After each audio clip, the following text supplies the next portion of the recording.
Oke, welcome to Total Politik. Jumpa lagi di konten ngomong sendiri. Kali ini gue lebih banyak untuk ngomong-ngomong sendiri karena susah ngajakin orang podcast bareng karena PPKM dan kita pembatasan dan kita harus mendukung agar penularan COVID-19 menjadi lebih turun karena sekarang angkanya cukup mengkhawatirkan. Kita sudah menembus rekor India kemarin dalam kasus harian dan ini cukup mengkhawatirkan dan perlu upaya kita bersama-sama. Kali ini gue mau bicara soal isu yang gue terinspirasi dengan diskusi gue sama Coki Pardede. Lo bisa ikutin di beberapa video potongannya di Total Politik atau live fullnya bisa lo tonton juga di konten Total Politik, yaitu soal political correctness atau politically correct. Nah, sebenarnya wacana soal political correctness ini muncul ketika rezim Thatcher di UK dan Reagan di US sedang berkuasa. Ketika itu dunia mengalami sebuah gelombang transformasi besar ketika munculnya gerakan yang disebut sebagai kanan baru atau biasa disebut dengan neoliberalism atau neolib gitu. Jadi pro pasar bebas dan pro bagaimana pertumbuhan ekonomi di sebuah negara yang merupakan backbone dari transformasi sosial masyarakat gitu. Nah, ketika rezim Thatcher dan Reagan berkuasa ini, mulailah prinsip-prinsip soal individual responsibility dan flexibility gitu menjadi kunci dari perkembangan masyarakat di dua negara ini. Ya, kita tahu dua negara ini menjadi negara yang paling berpengaruh. Inggris setelah penjajahan yang mana lebih dari setengah dunia ini adalah daerah kekuasaannya sebelumnya, dan Amerika adalah negara superpower baru yang muncul dan ikut di dalam konstelasi politik dunia setelah mereka mencoba merevisi pandangan yang sebelumnya mereka yakini dalam doktrin Monroe gitu. Akibatnya apa? Banyak kelompok-kelompok yang merasa tidak diakui di dalam Great Transformation ini, perubahan yang begitu besar sehingga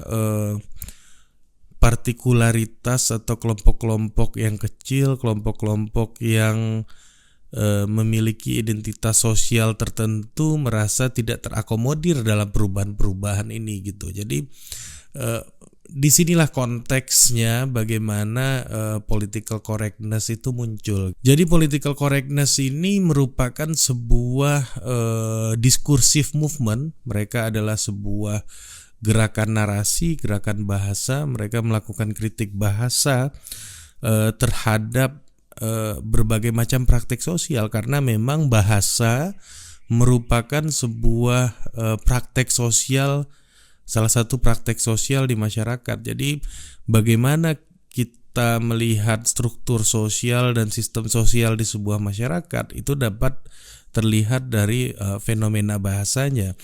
Nah, begitu juga ini relevan dengan pandangan Raymond Williams, seorang sosiolog kebudayaan. Nah, jadi menurut William, bahasa atau kebudayaan itu merupakan sebuah semesta penanda gitu. Jadi tanda-tanda dan bahasa ini merupakan salah satu bagaimana caranya orang melihat sebuah kebudayaan, sebuah struktur. Apakah struktur itu berkeadilan, apakah struktur sosial itu pro terhadap minoritas, anti diskriminasi, and so on gitu. Jadi dari sinilah titik awalnya bagaimana political correctness itu muncul sebagai sebuah gerakan dalam upaya untuk melawan diskriminasi bahasa gitu, yang berimplikasi bagaimana struktur sosial itu bekerja. Contohnya terjadi misalnya ketika dokter, kita berobat ke dokter, terus dalam bahasa Inggris gitu, orang nanya what did he say gitu misalnya. Jadi apa yang dikatakan dokter he gitu. Nah, ini menjadi kritik gitu bagi political correctness. Emang dokter ini pasti laki-laki gitu.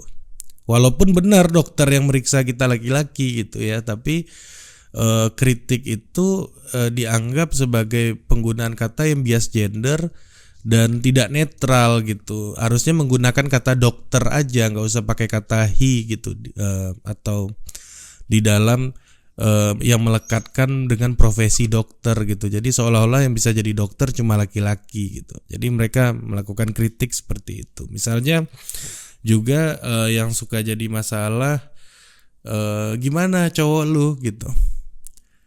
Ya orang gua sukanya sama cewek gitu misalnya. Ini juga menjadi kritik dari political correctness gitu. Belum tentu juga orang yang ada di kepala lu itu laki-laki sama perempuan. Jangan-jangan perempuan sama perempuan atau laki-laki sama laki-laki. Misalnya di Amerika banyak anak-anak itu mengatakan misalnya I have two moms gitu, atau I have two dads. Jadi yang digunakan adalah kata-kata yang mengapresiasi identitas yang partikular gitu. Harusnya seperti itu menurut para political correctness. Nah, makanya gerakan ini dianggap sebagai sebuah upaya untuk relabeling gitu. Jadi bagaimana penggunaan istilah-istilah ini dapat diperbaiki sebagai imbas dari transformasi masyarakat yang begitu kencang tadi ya, seperti konteks yang awal gue bilang Thatcher dan Reagan tadi, bagaimana orientasi kanan baru itu mengubah struktur sosial di masyarakat menjadi sangat singular, menjadi sangat uniform gitu, menjadi sangat seragam, dan para political correctness ini berupaya untuk memperbaiki itu dalam perlawanan di dalam fenomena bahasa gitu. Nah, ini juga yang membuat orang-orang merasa bahwa political correctness ini mengganggu kebebasan berekspresi juga dalam satu sisi gitu, dan itu yang menjadi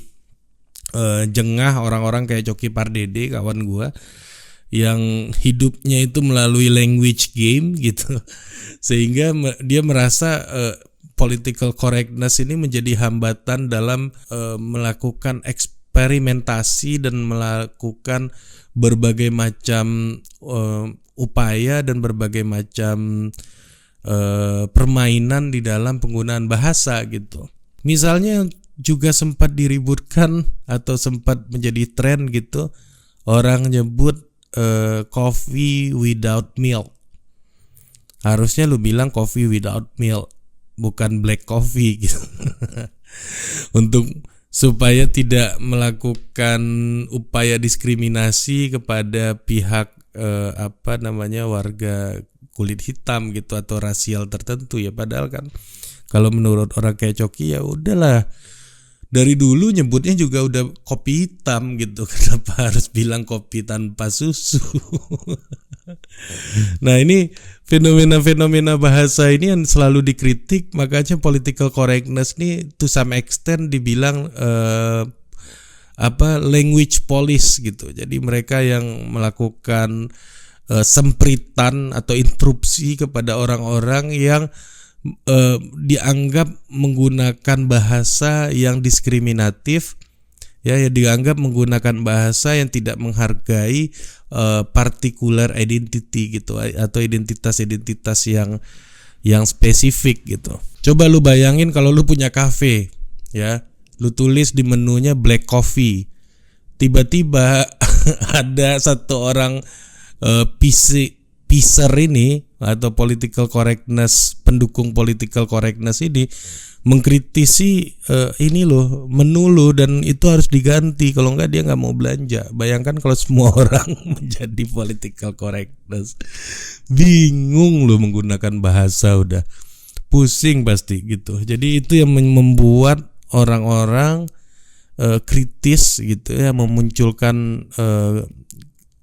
kritisisme terhadap para pendukung political correctness ini, dan itu dianggap membuat orang menjadi kesulitan dan membuat orang menganggap mereka itu annoying banget gitu. Nah, jadi pernah juga terjadi kasus di UK, ini kaitannya dengan asylum itu pencari suaka. Jadi pencari suaka mereka datang ke UK, terus konservatif sama Labour Party berdebat menggunakan kata bogus. Bogus itu meaningnya kira-kira gadungan gitu, ya palsu gitu, tapi lebih dianggap merendahkan. Nah, banyak kalangan political correctness ini, PISR ini mengkritisi politisi itu, bahkan melapor kepada komisi rasial di UK, menganggap bahwa mereka sudah merendahkan ras para pencari suaka gitu. Nah, waktu itu The Mail langsung mengkritisi perdebatan itu. Ini negara kok pada pusing menggunakan bahasa yang tepat gitu. Kenapa meributkan bahasa yang tepat? Padahal ada ratusan ribu illegal migrant gitu, migran pendatang ilegal, yang hampir semuanya itu, bahkan semuanya itu adalah bagus gitu. Jadi kenapa lu malah meributkan penggunaan bahasanya? Harusnya lu pikirin gimana menyelesaikan masalahnya ini gitu. Nah, itu yang terjadi di UK pada tahun 2000 waktu itu. Dan editorial The Mail itu sebel banget pada kaum political correctness ini, sehingga dia layangkan kritik di dalam editorialnya, menganggap bahwa para political correctness ini tidak memberikan solusi terhadap persoalan, malah ribut soal bahasa yang tepat untuk digunakan. Mereka datang pendatang ilegal, dan mereka itu pura-pura datang sebagai suaka politik, ya bisa aja gitu, ya gadungan, terus pakai kata apa lagi gitu. Nah, ini yang menjadi persoalan. Dan muncullah banyak pakar yang mengkritisi bahwa political correctness ini sebagai gerakan politik memang gerakan politik yang hanya berfokus kepada language, terminology atau penggunaan bahasa, sehingga mereka tidak terintegrasi kepada sebuah gerakan yang lebih besar, gerakan politik yang lebih konkret dalam mendorong perubahan sosial, yang mana ide-ide yang mereka gaungkan soal equality, soal kesetaraan, soal kesamaan, soal hak anti diskriminasi, mereka sibuk berdebat, sibuk ribut itu soal penggunaan istilah-istilah gitu. Jadi sebagai sebuah gerakan politik, political correctness nggak lebih dari sekedar pemeriksa, auditor bahasa aja gitu, tapi tidak memberikan dampak signifikan dalam perubahan struktur sosial dan kemasyarakatan. Jadi kritiknya begitu kira-kira. Dan ya, orang-orang yang merasa freedom of speech dicederai itu sangat wajar, karena mereka merasa jadi kesulitan untuk menggunakan berbagai macam istilah dan berbagai macam language game gitu, karena aturan-aturan dan tekanan atau hantaman dari para pendukung political correctness. Mungkin itu aja konten ngomong sendiri kali ini. Sampai jumpa lagi di konten berikutnya.